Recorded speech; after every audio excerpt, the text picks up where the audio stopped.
राम नारायण राम। आज सुनो, जन्म सिद्ध ठाकुर श्री श्री बालक ब्रह्मचारी महाराज जी ने सत्य धर्म के बारे में क्या कहा है। धर्म और वेद के विषय में जानना चाहते हो? वेद से ही धर्म की उत्पत्ति हुई है। उस धर्म को आज कहां लाकर खड़ा कर दिया गया है।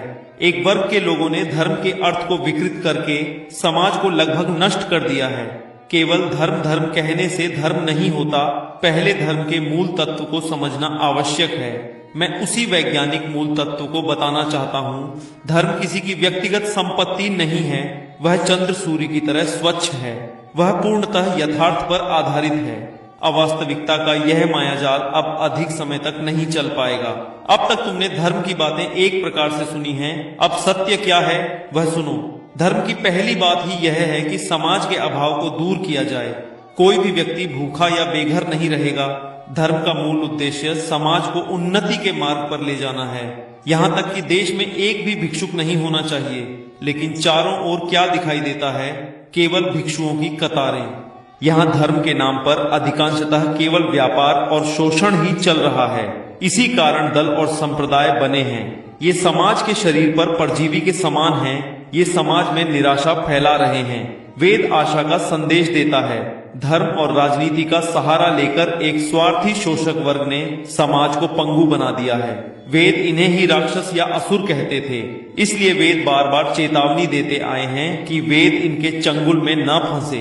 इन शत्रुओं के दमन के लिए कठोर निर्देश भी दिए गए हैं।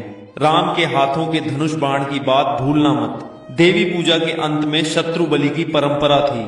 घर की शुद्धि के लिए सभी माँ के हाथों की खड्ग को धारण कर मंत्र पाठ करते हुए शत्रु बलि देते थे। यदि नाम और प्रेम के माध्यम से समाधान न हो तो देवताओं के हाथों के अस्त्रों का सदुपयोग करना मत भूलना। समाधान के लिए वेद ने और भी कहा है, नाम और प्रेम के द्वारा सभी को जीतने के लिए आकाश तत्व का मंथन करके एक अत्यंत अर्थपूर्ण तेजस्वी महामंत्र प्रदान किया गया है। वह है राम नारायण राम। जो इस मुक्त नाम का मुक्त कंठ से भजन करेंगे उनके माध्यम से देश का कल्याण होगा। समझे बिना भी आ का ख सीख कर बड़े कवि और साहित्यकार बने हैं। सारे गा माँ का अभ्यास करके लोग सुरोग्य बने हैं। उसी प्रकार जो इस नाम का स्मरण करेगा वह आकाश की तरह निर्मलता से भर जाएगा। तभी वह इस महामय चैतन्यपूर्ण विश्व प्रकृति की सृष्टि का कारण और उद्देश्य समझ सकेगा। उसी के लिए यह सृष्टि हुई है। मैं चाहता हूं कि फिर से वेदों का युग लौटकर आए। राम नारायण राम।